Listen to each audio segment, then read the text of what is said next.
महत्वपूर्ण होता है कि हर एक वो नेता जिसने जमीन पर उतर कर काम किया वो जीतता है तो उसकी बात होती है। और एक ऐसे ही नेता हैं सुभाषपा के मुखिया चीफ ओम प्रकाश राजभर एसपी के गाजीपुर की जहूराबाद सीट से ओम प्रकाश राजभर ने बड़ी जीत हासिल की। 40,000 से ज्यादा वोटों से बीजेपी प्रत्याशी को शिकस्त दी और अब हमारे साथ जुड़ गए हैं, सीधे उनसे बात करते हैं।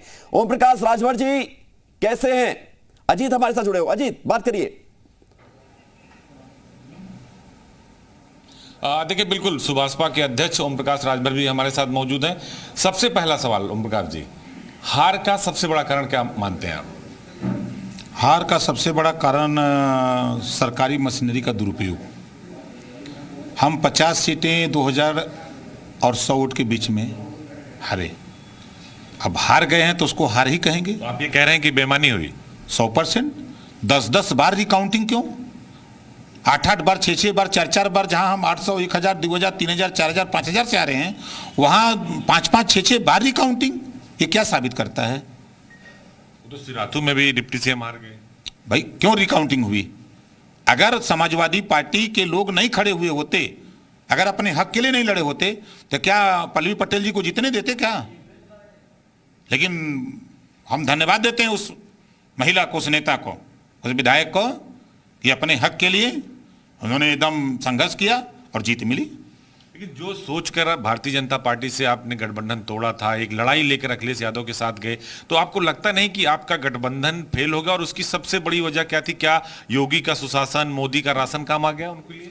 नहीं, देखिए, हम सामाजिक न्याय की बात करते हैं, हम बाबा साहब डॉक्टर अम्बेडकर को मानते हैं, हम उनके पद चिन्हों पर चलते हैं। संविधान के पहले पन्ने पे लिखा है समता, स्वतंत्रता, बंधुत्व और न्याय। हम प्रदेश में एक समान शिक्षा चाहते हैं और फ्री शिक्षा चाहते हैं।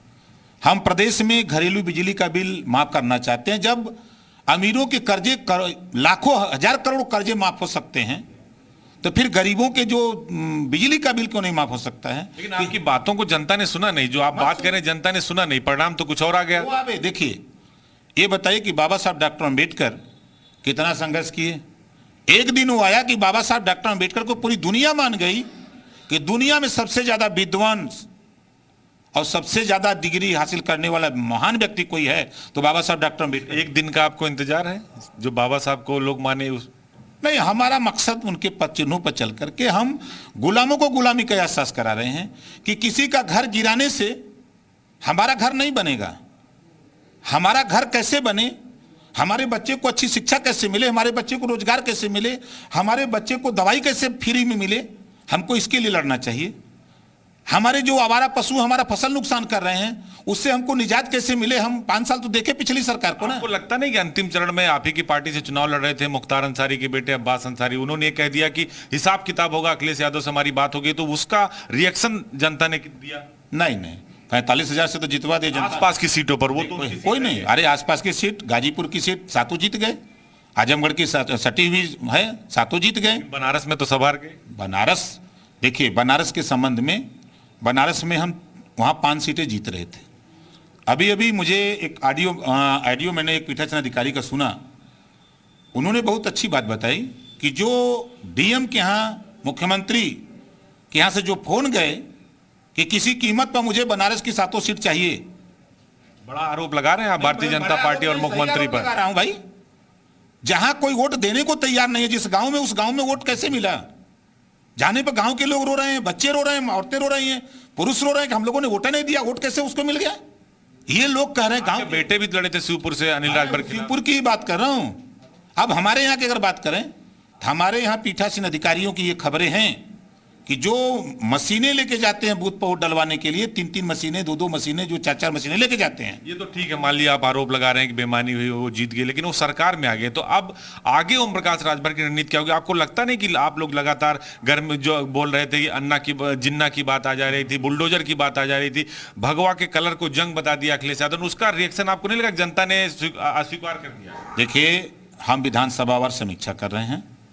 समीक्षा से जो रिपोर्ट आएगी उस पर 403 सीटों की जो समीक्षा आएगी उस पर हम लोग बैठ करके सब लोग अध्ययन करेंगे कि इसमें कहाँ कहाँ कमी रह गई है, टिकट बांटने में कुछ कमी रह गई है, या हम समझाने में फेल रह गए हैं, या जो भी कमियां समझ में आएगी उसको हम लोग अध्ययन करके 22 की तैयारी में लगे। 24 अखिलेश यादव से आपकी चुनाव हारने के बाद कोई बातचीत हुई और किस मुद्दे पे क्या रणनीति है? अखिलेश से बात हुई कुछ?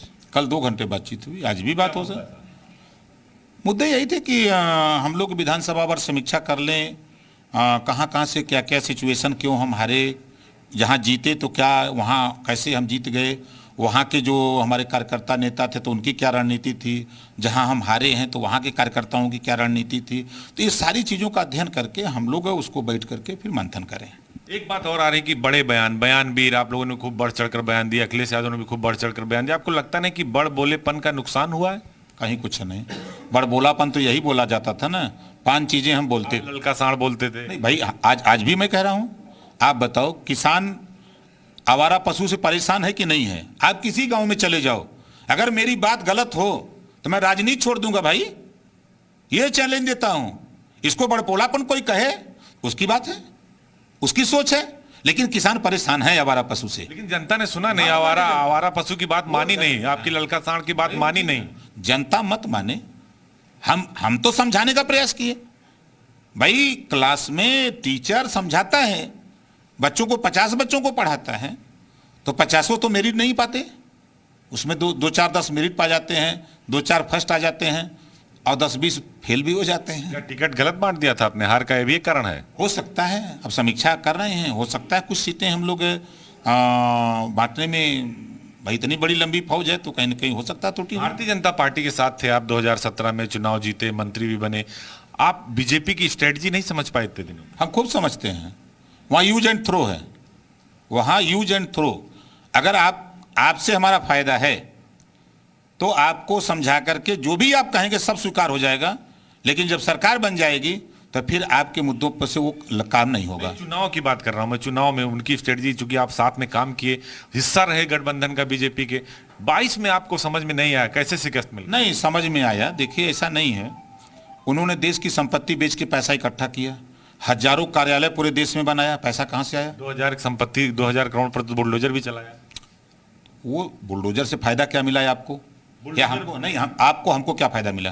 लेकिन बुलडोजर बाबा से तो जनता खुश हो गई। नहीं देखिए, आप लोग यही बात फैलाते हैं ना, आपने कभी शिक्षा पे बल नहीं दिया, आपने कभी स्वास्थ्य पे बल नहीं दिया, आपने कभी आवारा पशु पे बल नहीं दिया कि आवारा पशु एक बड़ी समस्या है। लेकिन बुलडोजर पर आप लोग बार बार सवाल करते हैं। बुलडोजर कोई समस्या नहीं है, बुलडोजर तो चंद लोगों के ऊपर न चला कि 24 करोड़ आबादी के ऊपर चला था, तो उससे क्या मतलब है? हम के बुलडोजर चले किसी व्यक्ति के ऊपर तो उससे समाज का क्या फायदा है, क्या नुकसान है? वो तो ये कहने में साबित हो गए ना कि हमने माफियाओं पर कार्रवाई की, हमने भ्रष्टाचारियों पर कार्रवाई की, हमारा बुलडोजर चल गया, रैलियों में बुलडोजर दिखा, आप लोग फेल हो गए उसमें। आप देखिए, बुलडोजर चलाने वाले लोग अभी मैं देखा एक सोशल मीडिया पे, हमारे कुछ बैकवर्ड कम्युनिटी के लोग जो अशिक्षित गंवार हम उनको कहते हैं, ना समझ, आप बुलडोजर पर बैठ के नारा लगा रहे हो, उतना समय अपने बच्चे को पढ़ाने में लगा देते, अपने बच्चे को डॉक्टर मास्टर इंजीनियर बनाने में लगा देते, उनको रोजगार के लिए लेके पढ़ते, अपने गांव में बेहतर बच्चों को शिक्षा के लिए लग जाते। बाजा बजाने की बात कह रहे थे ओम प्रकाश राजभर, और अब जो बात कह रहे हैं कि शिक्षा होनी चाहिए, स्वास्थ्य होना चाहिए, वो तो खुद नहीं बात करते हैं और अब मीडिया पर दोष देते हैं कि आपने ये सब बात नहीं की। बुलडोजर सबसे ज्यादा जिक्र इन्होंने नहीं किया था। बाजा बजाने की बात कर रहे थे, अब आप कह रहे हैं कि वो काम नहीं आया। चुनाव के पहले बहुत कुछ होता है, अब चुनाव के बाद जो होना है अब वो होगा। 24 में क्या करेंगे? अभी तो 22 मान लीजिए हार गए आप लोग, 24 में क्या करेंगे ऐसा कि बीजेपी को शिकस्त दे दें? अब बताए ना आपसे कि हम लोग समीक्षा कर रहे हैं। ठीक है अजीत, आप